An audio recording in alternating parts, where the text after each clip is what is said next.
নমস্কার বন্ধুরা, নন্দিনী সিম্পল কুকে আপনাদের সবাইকে জানাচ্ছি স্বাগত। আজকে আমি হাজির হয়েছি আরও একটি রেসিপির সাথে। আজকে দুর্দান্ত একটি রেসিপি শেয়ার করলাম বন্ধুরা। সকালবেলা বা সন্ধ্যাবেলা চায়ের সাথে এই রেসিপিটি বানিয়ে খেতে পারেন। এই রেসিপিটি দুর্দান্ত টেস্ট হয়, বানাতেই শেষ হয়ে যাবে। মাত্র 15 থেকে 20 মিনিটের মধ্যেই কিন্তু এই রেসিপিটি তৈরি হয়ে যায়। আর এই রেসিপিটি বানিয়ে আপনারা অনেক দিন পর্যন্ত স্টোর করেও খেতে পারবেন। সকালবেলা চায়ের সাথে বাচ্চা থেকে বড় সবার ভীষণ ভালো লাগবে আশা করছি। চলুন বন্ধুরা রেসিপিটি দেখে নেওয়া যাক। রেসিপিটি তৈরি করার জন্য প্রথমে এদিকে আমি একটা কাপে নিয়ে নিচ্ছি, মেজারিং কাপ মেপে 1 কাপ আরও হাফ কাপ ময়দা। এটা আপনারা চাইলে আটা দিয়েও করতে পারেন। এবারে এখানে দিয়ে দিচ্ছি 1 চামচ মতো তেল। এখানে আমি তেলের যে ঢাকনা থাকে, মুখটা থাকে, সেটা মেপেই দিলাম। এবারে দিয়ে দিচ্ছি হাফ টিস্পুন লবণ, দিয়ে দিচ্ছি 1 চুটকি মতন এখানে নিয়েছি কালো জিরে। এবারে খুব ভালো করে সমস্ত কিছুকে একটু মিক্স করে নেব।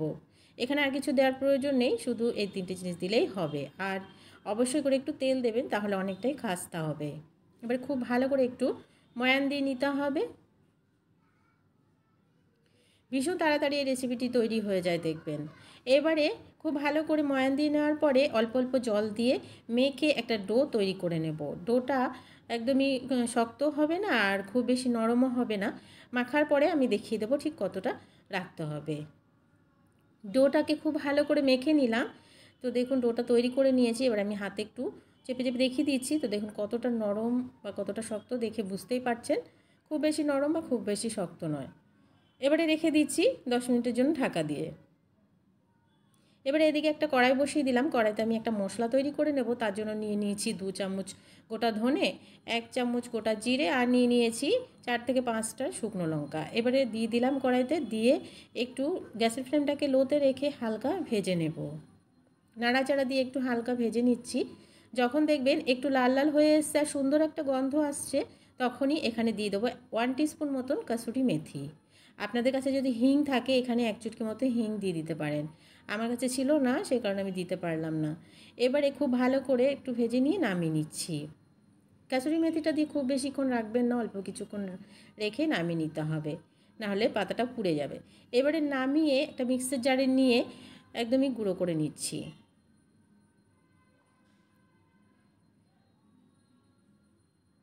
তো দেখুন আমি খুব বেশি একটা গুঁড়ো করিনি, হালকা গোটা গোটা রেখেছি। এটা একদমই রেডি হয়ে গেছে। এবারে এখানে চলে এলাম। এবারে এখান থেকে আমি 3টে বড় বড় সাইজের লেচি কেটে নেব। লেচিগুলো অবশ্যই একটু বড় বড় সাইজের করতে হবে। এবারে বেলে একটা রুটির আকারে তৈরি করে নেব প্রথমে। রুটিটা খুব বেশি পাতলা বা খুব বেশি মোটা হবে না, মিডিয়াম হবে। আমি করে দেখিয়ে দিচ্ছি। অল্প একটুখানি আটা দিয়ে আমি তৈরি করে নিলাম রুটিটাকে। রুটিটা দেখুন খুব বেশি পাতলা বা খুব বেশি মোটা করিনি। এবারে ওপরে 1 টিস্পুন মতন একটু তেল দিয়ে খুব ভালো করে মাখিয়ে নিলাম।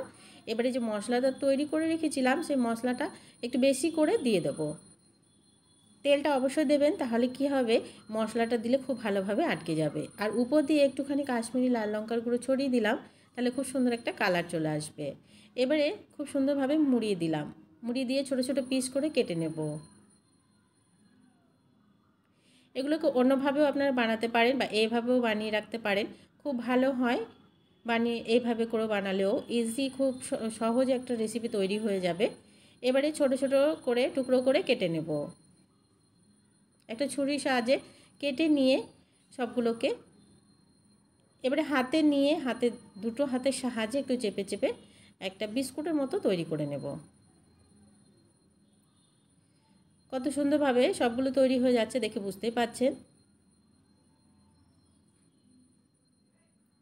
আমি আরও কয়েকটা বানিয়ে দেখে নিচ্ছি। আবারও সেমভাবে একটা রুটি করে নিলাম, আর ওপরে একটু মশলা আর কাশ্মীরি লাল লঙ্কার গুঁড়ো ছড়িয়ে দিলাম। দিয়ে আবারও একটু মুড়ে নিয়ে আবারও কয়েকটা তৈরি করে নেব।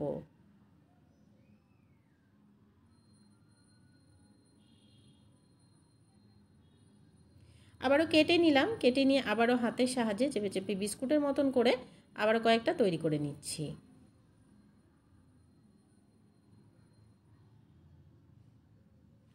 সবগুলোকে তৈরি করে নিচ্ছি। বন্ধুরা, আপনারা কে কোথা থেকে আমার রেসিপিগুলো দেখছেন প্লিজ একবার কমেন্টস বক্সে জানালে অবশ্যই জায়গাটা বলে দেবেন আপনার কে কোথা থেকে আমার রেসিপিগুলো দেখছেন। যদি ভালো লাগে অনেক অনেক শেয়ার করে দেবেন। এবারে সবগুলোকে তৈরি করে নিলাম। এবারে এদিকে কড়াইতে একটু তেল গরম করে নিয়েছি।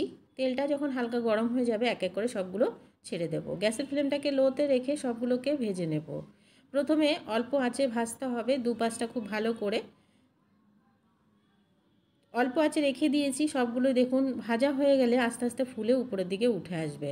তো এক এক করে সবগুলো দেখুন ফুলে যাচ্ছে আর ভাজাটাও কত সুন্দরভাবে হয়ে যাচ্ছে। এবারে উল্টে দেবো সবগুলোকে। ওই পাশটা হালকা ভেজে নিলাম, এবারে এই পাশটাকেও হালকা ভেজে নেব।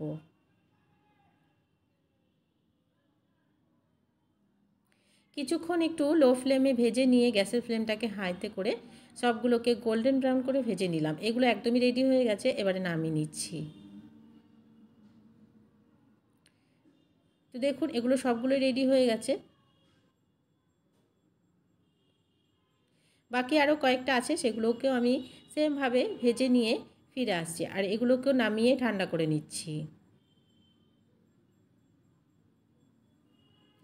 সবগুলো ভেজে নেওয়া হয়ে গেছে, নামিয়ে আমি সার্ভ করে দিলাম।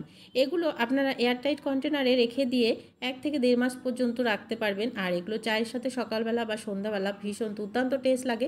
আর এগুলো বানালে দেখবেন কয়েকদিন তো থাকবে বলে মনে হয় না, কেননা বাচ্চাদের যদি এগুলো একবার ভালো লাগে বা বাচ্চাদের বড়দের একবার যদি ভালো লাগে দেখবেন শেষ হয়ে যাচ্ছে 1-2 দিনের মধ্যে, এতটাই টেস্ট লাগে।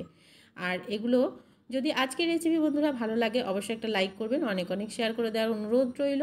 নতুন বন্ধু আমার চ্যানেলে যদি নতুন এসে থাকেন আমার চ্যানেলটিকে সাবস্ক্রাইব করে আমার পাশে থাকার অনুরোধ রইল। পাশে থাকা বেল আইকনটাকে প্রেস করে অল বাটনে ক্লিক করতে ভুলবেন না, এই ধরনের রান্নার নোটিফিকেশানগুলো সবার আগে আপনার কাছে পৌঁছে যাওয়ার জন্য। আজকের মতন এখানে শেষ করছি। সবাই ভালো থাকবেন, সুস্থ থাকবেন, টাটা।